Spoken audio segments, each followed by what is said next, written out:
Hello, hello. This is gonna be a very quick. I'm gonna record this a quick review. I say quick. It's just not gonna be like 25 minutes. Because we're reviewing Gen V season 2, which I honestly kind of put off. Like, I almost didn't even record a review of it because, frankly, I don't care that much. I mean, I reviewed the first season. That's the main reason I'm here. Is that I reviewed the first season, and I was very positive of it. I mean, I titled the video a spin-off, it's season 1 review, a spin-off that justifies its existence. If I give the review like an interesting like a subtitle or something, it means that I'm like, okay, like that's a good thing. That's a positive thing. Um Unfortunately, Gen V season 2 is kind of exactly what I feared the first season would be. I don't know. I shouldn't like it's kind of bad. Uh, it's not great. It's not great. It's certainly the first season had a really interesting thing going on. Did a really good job like setting up this wider world.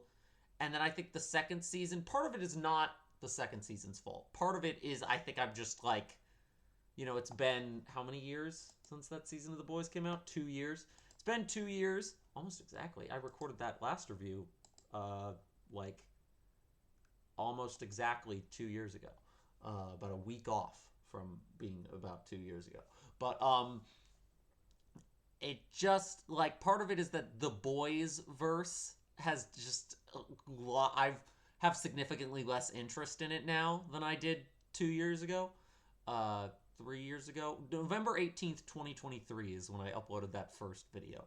Uh, like I'm kind of just and I think part of it is that I'm ready for like the Boys season 5. I'm excited for the Boys season 5 because it's supposed to be it's like the end of that story, the end of the Homelander stuff. And then I can like that's my end game. That's my Avengers end game for the Boys stuff. I don't think I care beyond that point. I don't care about the Boys Mexico or the one with Soldier Boy and Stormfront that they're making that's set in like the 60s. I don't care about. I'm not even sure how much I care about a Gen V season 3 that would hypothetically come out after The Boys season 5. But this is like, these are the universe of shows. I've made a review of every season of The Boys. This is like the longest ongoing series that I think I've ever like reviewed on this channel. So I'm just like, yeah, I guess I'll make a Gen V season 2 video. But man, I don't know. It's just a very sloppy season. I feel like the writing on these The Boys related projects has been getting sloppier. Like I loved The Boys season 4 as I was watching it, but over time, it definitely the sloppier parts have stuck with me a little more, and that did also affect my opinion going into this. But there's a lot of sloppy plotting with this season. I don't even know how to describe it. It's just like, how in Peacemaker season 2 there was a big twist about about a certain plot element, and everybody kind of predicted that twist as soon as the groundwork was laid for it, and then they had to wait a bunch of episodes. That's a criticism people had of Peacemaker season 2. I personally thought it was well handled. You can go see my Peacemaker season 2 review for further thoughts on that. But Gen V season 2 has the same kind of thing going on. There's a twist about a character that is, sort of. Well, there's sort of several twists about a character, but the last one, that basically there's this mysterious antagonist for this season, the main antagonist, and his name is Cypher, and he's played by Hamish Linklater. And one of the best parts about this season, Hamish Linklater gives an amazing performance. He elevates the material so much. Like, I'm not sure how good a villain Cypher is on paper, but the way Hamish Linklater plays, he just plays him with such a casual indifference, an almost sort of mocking indifference that is really fun. And just makes you hate him, but also like it's charming. Like I don't know. It's just a really really good performance that elevates the shaky material. Other great performances include Polarity, Andre's father. So between these two seasons, one of the actors, the actor who played Andre, Chance Perdomo, he died. I, I said it like I was correcting myself. I was correcting my internal thoughts before I'd said them. He, unfortunately, Chance Perdomo passed away in a motorcycle crash between the two seasons. So they basically rewrote what I assume was going to be his story. You can see the building blocks. They kind of rewrote it to be for Polarity, his father, the character's father. And so that character, who I assume would probably have died off screen between the two seasons, now Andre is the one who dies off screen, and Polarity has his arc, and that works really well. The way that they swapped that out works really well, but I also can undeniably see, I feel like the rest of the season is shakier. Like, if you imagine, like, I've said this a lot about TV shows where it feels like, oh, this needed another draft. This needed another couple drafts. Even Peacemaker Season 2. To bring back to that, I kind of had that opinion. I can easily see how, like, Gen V Season 2 probably needed, probably needed another draft that it didn't get, because a whole draft was spent, the finished script was spent figuring out how to rework everything that Andre was going to do and have Polarity do it, and then find a way to make Andre's death narratively satisfying. And it is. They do a good thing where in the end of season 1, all the characters were sent to a prison, and then at the beginning of season 2, they get out, like, right away. They get let out of the prison, which would keep the prison from feeling like it has stakes, except that Andre is already dead when they leave the prison. And we never, like, have a flashback seeing how that happened. It's characters talking about it, and they talk about it a lot, and that's where you get a lot of the most, like, emotionally honest and raw parts of the season. It's kind of like Black Panther Wakanda Forever, where, like, the most emotionally strong parts of that movie are things where the actors are actually just funneling their grief over Chadwick Boseman through the material. And this has that too, and it's done really well here. But then everything else, and it's a very, like, plot point to plot point to plot point season of television. And I don't know how much of that is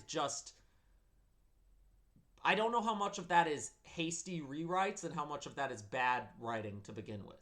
But back to the villain that I mentioned, Cypher. So he's a really good villain, mainly because of that performance. The twists and turns that happen with him, because part of his villainy is you're kind of kept guessing about who exactly he is and what exactly he's up to. The payoff for that is not terrible, but it's not the most satisfying thing. And you really, it's similar to Peacemaker Season 2, like I mentioned earlier. You can see that twist coming way before it happens. And it kind of, unlike Season 2 of Peacemaker, where you can understand why Peacemaker himself didn't notice sooner, why the characters haven't figured out the twist. With this season of Gen V, there was points where I was complaining at the TV, why are you doing that? Why are you doing that? No, obviously this is going to happen. No, you're stupid. Like, there's a bit of one episode in particular has the main character, Marie Moreau, acting pretty damn stupid for no reason. Like, she, basically, the whole season, she has this narrative pushed on her that she's a chosen one, and Cypher is pushing that narrative on her because he needs her to do something for him. Something that is relevant to the twist. And she just plays right into his hand, even when her friends are coming to her and directly telling her, hey, this is a trap. He's tricking you. She then suddenly, after a whole season of being like, I'm not a chosen one, guys, suddenly is like, no, actually, yeah, I am. I think I'm a chosen one. Fuck you guys. I gotta go do this by myself. And it's just like, girl, what are you doing? There's a lot of things like that where it's just like character moments or plot beats. They feel like they need to hit the next beat. so then something is rushed over or a character flip is sudden. There's there's a potentially interesting storylines that get introduced and go nowhere, like this normal non-superpowered girl that's working at the on-campus coffee shop and is just terrified every time she comes there because the whole place is like Jen. They did a good job world building wise of like season 2. This superhero university is now like the breeding ground for all the like soups versus norm versus humans like bigotry sentiment that has been seeded, and especially was seeded by the end of season 1 and then The Boys season 4. uh like it's really good about that. The Boys is generally good world building universe, but I think honestly the biggest problem is I'm just kind of over the like edgy superhero thing. Like it's time. The Boys has had its time, and The Boys' time is definitely, starting to pass. I'm very glad that the next season of The Boys is going to be its last. I imagine I probably said something similar when I was talking about season 4 of The Boys last year.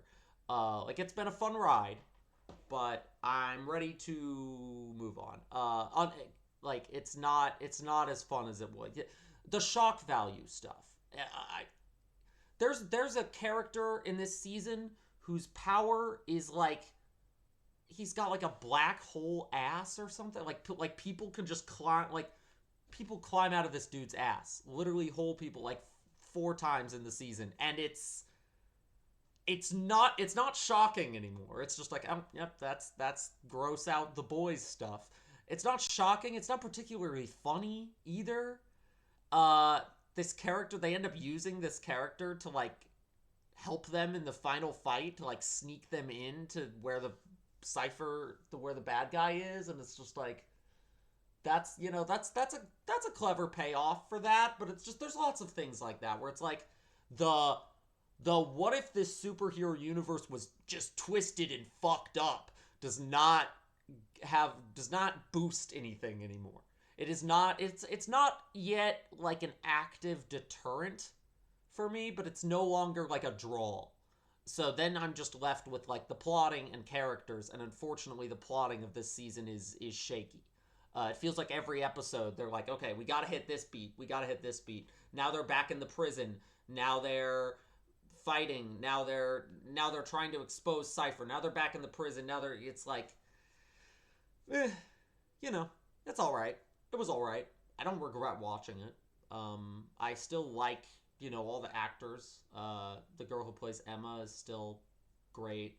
All the other actors are great, but she just was a standout of season 1. She's a standout of this season. They sort of tie the polarity arc to her because I don't know. I think they just she's the character who's off doing her own thing the most often, and that is often where the show is the most fun because like I don't care about Marie and Jordan's relationship. I really don't. They're cute together, but there's kind of this like weird. They try to make drama out of it, and I don't care about that drama. Uh, and then like Kate and Sam, they do some interesting things with them, but again, like not enough. Like this is not a very. The first season was actually surprisingly character focused. Like it took a while for the plot to really do anything. The second season is not character focused. It's like we need to hit these beats because again, it feels like they wrote a rough draft. Chance Perdomo died. They wrote a draft without him, and then by the time they'd finished switching everything around, they're like, okay, we got to film this. So now it's like it feels very much like a first draft after a major change in the structure. And it's again, it's hard to blame the show too much for that. I can't blame it too much for that because of the extenuating circumstances. But if The Boys season 5 is as poorly written as Gen V season 2, I'm gonna be pissed. That's all I'll say. Uh, and I think, yeah, that's about all I have to say about this. I'm glad. I didn't think this was gonna take me very long, and it didn't. I'll be back soon with more reviews whenever I feel like recording them. Arrivederci!